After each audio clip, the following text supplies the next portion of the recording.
Waouh, ces nouvelles données de James Webb ont plongé la cosmologie dans la crise. Quelque chose ne va pas dans l'univers ou dans nos théories. Dans cette vidéo, nous allons examiner de près les nouvelles découvertes révolutionnaires sur l'expansion du cosmos, alors ne perdez pas le fil et si vous l'appréciez, je serai très heureux de recevoir un pouce levé et un commentaire, car cela permettra à l'algorithme de montrer ce sujet important à davantage de personnes. Merci à tous et bienvenue à tous.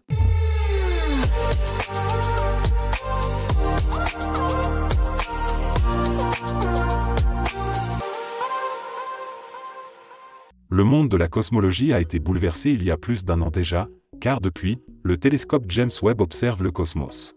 Il nous permet d'observer les premiers instants de l'espace encore plus profondément et avec encore plus de détails qu'avec le télescope Hubble. Pour montrer clairement les différences entre l'observation optique de Hubble et l'observation infrarouge de James Webb, j'ai choisi ici une image comparative des fameuses falaises cosmiques. À gauche Hubble, à droite James Webb. Une nette différence, non ? N'hésitez pas à me dire dans les commentaires quelle photo vous trouvez la plus belle d'un point de vue esthétique et pourquoi Hubble ou James Webb.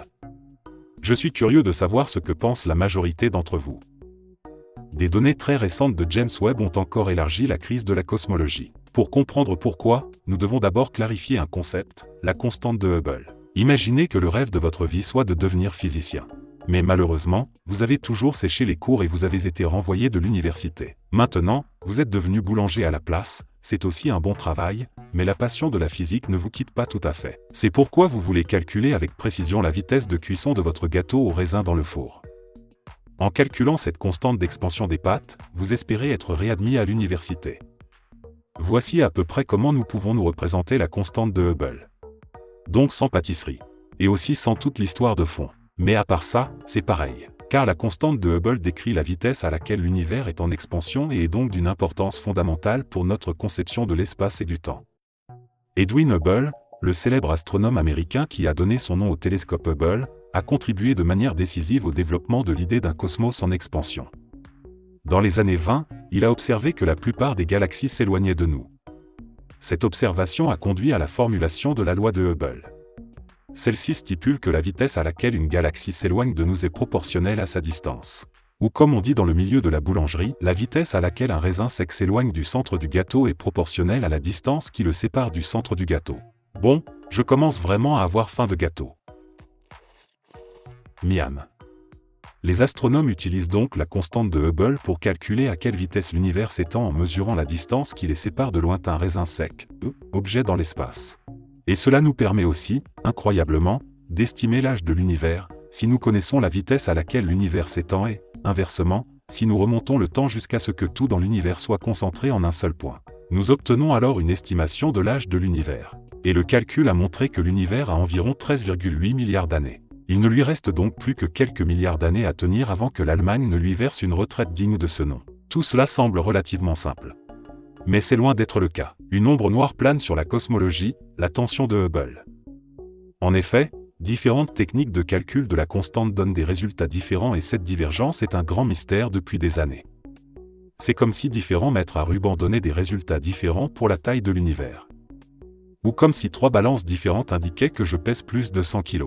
Ce qui ne peut absolument pas être, il doit donc s'agir d'une crise de la physique. La mesure de la constante de Hubble n'aboutit donc pas à une valeur univoque. Jusqu'à présent, il était relativement facile de s'en sortir et d'attribuer cela au fait que nos télescopes n'étaient tout simplement pas assez bons. L'astrophysicien et prix Nobel Adam Riess de l'université Johns Hopkins le dit ainsi. Avez-vous déjà eu du mal à reconnaître un signe qui se trouvait à la limite de votre champ de vision ? Qu'est-ce qui est écrit dessus ? Que signifie-t-il ? Il veut dire que nos lunettes, avec lesquelles nous avons regardé le cosmos, n'étaient tout simplement pas assez bonnes pour résoudre clairement la constante de Hubble. C'est comme si vous achetiez par erreur des lentilles de contact très bon marché avec 2 dioptries en moins et que vous iriez ensuite à moitié aveugle dans la ville. Mais nous avons mis à jour nos lunettes cosmiques l'année dernière et nous ne regardons plus seulement l'espace avec Hubble, mais aussi et surtout avec James Webb. La tension de Hubble devrait donc s'être dissipée, non ? La réponse est la suivante. Non, elle a même empiré. Une équipe de chercheurs, menée par Adam Riess, a utilisé le télescope James Webb pour sonder le cosmos en observant des céphéides dans des galaxies lointaines. Une question non négligeable se pose alors. Que sont les céphéides ? Les céphéides sont des sortes de stations de mesure de distance dans l'espace. Il s'agit d'étoiles variables, ce qui signifie qu'elles passent par des périodes régulières de changement de luminosité. Et voilà, plus une étoile céphéide est lumineuse dans sa phase la plus brillante, plus sa période de luminosité est longue. C'est une loi d'airain qui s'applique à tous, tout le temps. C'est comme si l'on disait, plus un téléphone portable brille, plus sa batterie dure longtemps, ou quelque chose comme ça. Et cette relation vraiment remarquable entre la luminosité et la durée de la période des céphéides permet aux astronomes de calculer très précisément la distance de ces étoiles. C'est pourquoi les astronomes les considèrent comme des phares fiables dans l'univers, avec lesquels ils peuvent mesurer la distance jusqu'aux galaxies lointaines. L'espoir était maintenant que si James Webb regardait ces phares, les incertitudes concernant la constante de Hubble pourraient être levées. Parce que James Webb peut peut-être voir plus clairement à travers les nuages de poussière et les nébuleuses galactiques dans le domaine infrarouge que Hubble dans le domaine optique, et que la mesure des céphéides pourrait ainsi être effectuée avec une précision sans précédent.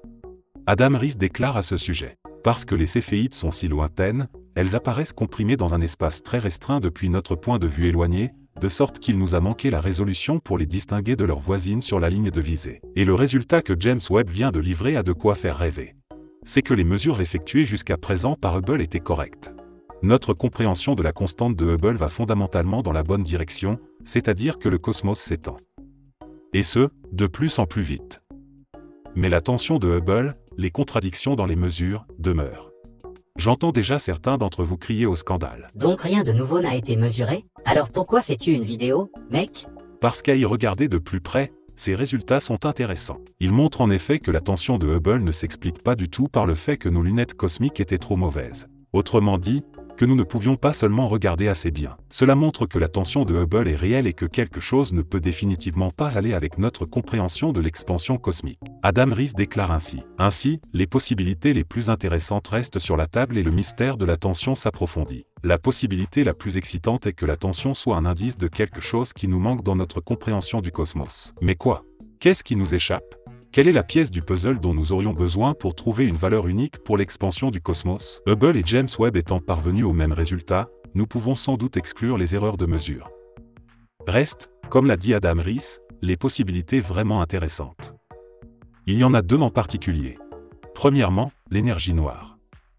L'énergie noire est une forme d'énergie mystérieuse, non encore identifiée, qui pourrait exercer une sorte de pression négative dans l'espace et entraîner une accélération de l'expansion de l'univers. Certains scientifiques pensent qu'il pourrait y avoir un changement dans l'énergie noire au fil du temps, ce qui influencerait le taux d'expansion de l'univers. Et cela pourrait expliquer la divergence entre les mesures. Deuxièmement, notre conception de la gravitation est erronée. De plus en plus d'astrophysiciens pensent que notre conception actuelle de la gravitation n'est peut-être pas suffisante pour décrire les mouvements des galaxies à grande échelle. Une modification de la théorie de la relativité générale ou la présence d'interactions gravitationnelles jusqu'ici inconnues pourrait expliquer ces différentes mesures de la constante de Hubble. Mais ce serait bien sûr déjà une révolution scientifique massive. La crise de la cosmologie s'approfondit donc et le suspense reste entier. Je vous tiendrai au courant de tous les nouveaux développements, mais cela n'est bien sûr possible que si vous suivez ma chaîne. Je suis tout près des 20 000 abonnés et, comme je le sais par les statistiques de YouTube, plus de la moitié des spectateurs ne sont même pas abonnés à la chaîne. Pourtant, c'est entièrement gratuit, cela m'aide énormément et vous ne manquez plus aucune vidéo galactique. Alors, les gars, appuyez tous sur le bouton d'abonnement. Venons à une autre grande question du cosmos, le Big Bang était-il vraiment le début? Là aussi, le doute s'installe, car les observations de James Webb nous ont permis de trouver des galaxies qui étaient déjà si développées qu'il semble en quelque sorte peu plausible que le Big Bang ait eu lieu peu avant. La théorie du Big Bang est-elle donc fausse? Si vous voulez encore plus de mind blow cosmique, cliquez sur la vidéo affichée et voyagez avec moi jusqu'au début de l'espace et du temps. Et si vous souhaitez soutenir la chaîne et acheter rapidement des cadeaux de Noël, rendez-vous dans ma boutique Astro. Sinon, je vous dis à la prochaine vidéo. Bonne chance à tous.